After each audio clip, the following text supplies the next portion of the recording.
falling from the sky. Did you see that? Yeah, is it birds? I think it's birds. Now, as you can see, I was a little bit confused as to what exactly it was falling, and it is pretty clear. If you watch the video here, you can see the first shot is of the big group of birds that falls, and then right here, that is, yeah, that's the individual one that fell, and it happened a couple of different times. More than 100 geese dropped dead out of the sky over the weekend in eastern Idaho. Officials describe the incident as a, quote, freak accident. Officials first came across around 50 carcasses in a parking lot in the city of Idaho Falls. They later found another 60 or so geese on rooftops. Yeah, it was crazy. Mother Nature's very harsh. Oh, it is. I know those poor birds. But I've lived in Idaho for my whole life, and I've been, you know, an outdoor kid, camping all the time, been in some big storms. I have never seen anything like that. Idaho born and bred, never seen that before. Yeah. Dead birds have been found scattered across downtown Little Rock. It's a bizarre story you'll only see here on Channel 7. If you're walking in the downtown Little Rock area, you may want to watch your step. These photos sent to KATV by Cindy Jameson Nobles show dead birds, cedar waxwings, scattered on the street. A seemingly bizarre sight.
Hanging over homes and mosques, a huge sandstorm has swept through the ancient desert city of Yazdi in Iran. The storm packed winds of more than 100 kilometres an hour, turning the sky orange and covering buildings in layers of dust.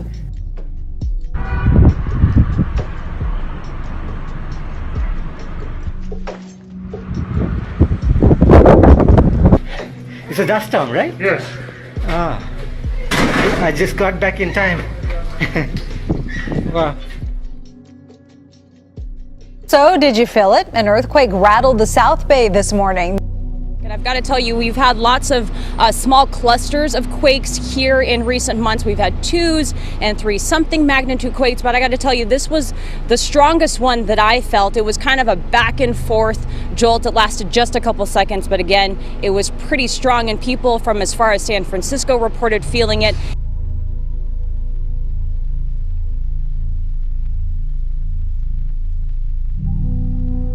There was yet another earthquake that shook central Nebraska. This is the 6th one in the last week. The first one says, wow, that earthquake felt way more than 3.9 in our San Jose office. The whole building was shaking. San Jose has had thunder, lightning, rain, hail, and an earthquake all before 10 a.m. Happy Monday. A lot of folks here on the island say that, yeah, they heard those loud bangs and they felt the earth shake. But for folks inside Lloyd's Bar and Grill here on the island, they say they were shocked because we don't normally feel a lot of earthquakes in southeast Michigan. Magnitude 3.6 earthquake rattles Metro Detroit. I've never felt the house shake like that before. The whole house shook. I thought something was coming in the house. That's how loud it was. The thunderous underground roar of tectonic plates shifting forced people in many neighborhoods out into the streets. Folks inside Lloyd's Bar and Grill say they were shocked. It was very alarming. I mean, this building literally shook. The owner saying it reminded him of the one that hit back in the 80s. We started getting calls from people because we've been here for so long, people on the island, and then people from off the island. On the Richter scale, the earthquake measuring 3.6. Small, but definitely made some noise. But the building actually shook. I mean, it was like like almost like a sonic boom effect, you know, when you get that effect like that. That's what it felt like. It sounded like the worst thunder you've ever heard, but it also, the building shook and we knew it was more than just that. What's more rare, an earthquake in Michigan or spring actually happening? We'll talk about the weekend forecast.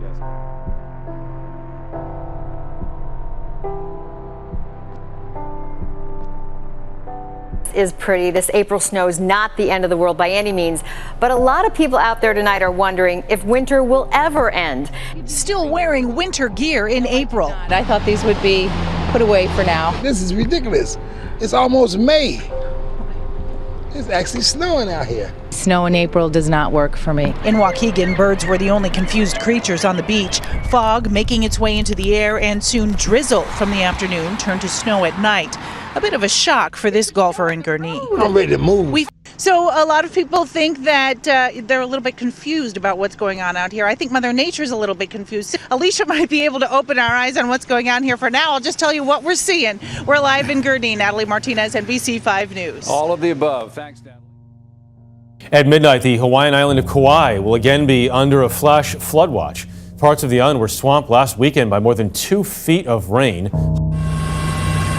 This is the state of emergency still unfolding in Kauai, leaving the Hawaiian island with roads underwater, vehicles overturned, and homes washed away. The most severe flooding leaving some tonight still waiting for rescue. In what was once his front yard, surfing legend Laird Hamilton could only get around on jet ski and boat after a massive rain. It's hard to conceive that that much water could come from the sky, and I mean, it was like an ocean back there. Nearly 27 inches devastated the north side of Kauai Island.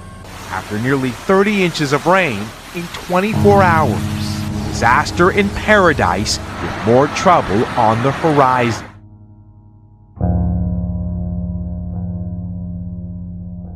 Parts of Oklahoma continued to burn Wednesday.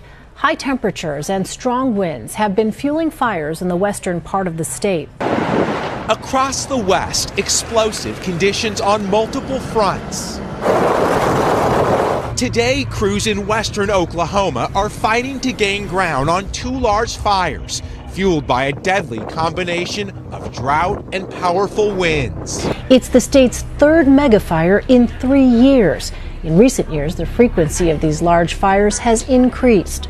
The burn zone larger than New York City. The rain has been falling even less over the past 30 days. It's been feast and famine in Oklahoma. So let's show you this. Some of the biggest fires that have happened in Oklahoma since 1997 have been happening just over the past couple of years. 2016, 2017, 2018. Of course, this one's ongoing and it could even get bigger. Crews are racing to battle several fires burning in western Kansas.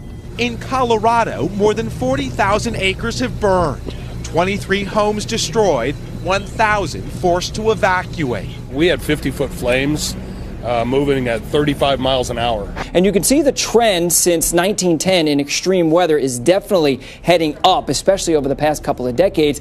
And if we look at the western states, so just to the west of Oklahoma, you can see a clear trend in more fires, more wildfires since about the 1980 mark.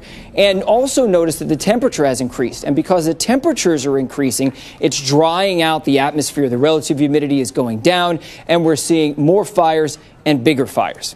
Tonight, firefighters are warning conditions across the West are ripe for disaster, and it's only April. The weather and the start of a potentially serious weekend storm. But first, this is what happened today. Check out this video Jackie shared with us from Ludington. This is from what's called a meteo tsunami.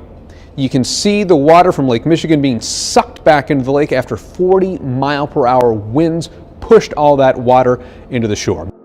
This weekend storm pushed some of the worst waves she's ever seen into her backyard. It was so loud. The waves were coming in so high. With over 24 hours of gusty northeasterly winds creating dangerous waves, topping the lakefront and eroding away some of the land. This system has already created a wild weather phenomenon along Lake Michigan. Yeah, guys, this is really interesting.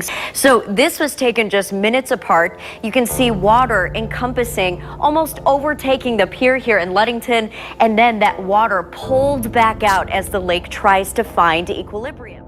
The floodwaters left by the weekend storm. It's the worst some areas of Monroe County have seen since the 1970s. Adding insult to injury, Mother Nature just keeps piling on. Oh, isn't this lovely? The water's receding, but the snow is dumping.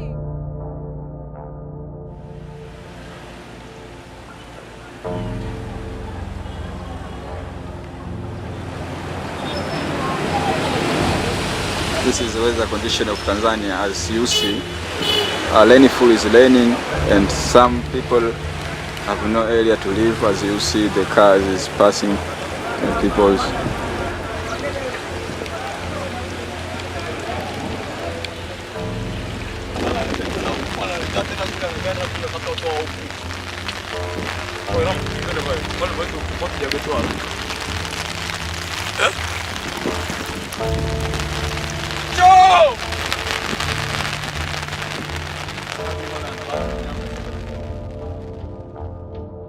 Otherwise, the sunshine is looking nice for the weekend. Interesting shot from Kelowna, just taken yesterday. Terry Knox sent us this, and if you're wondering, that is a sunset, but there's probably a terrain feature in this mountain that's just blocking part of it, and that's why it's split.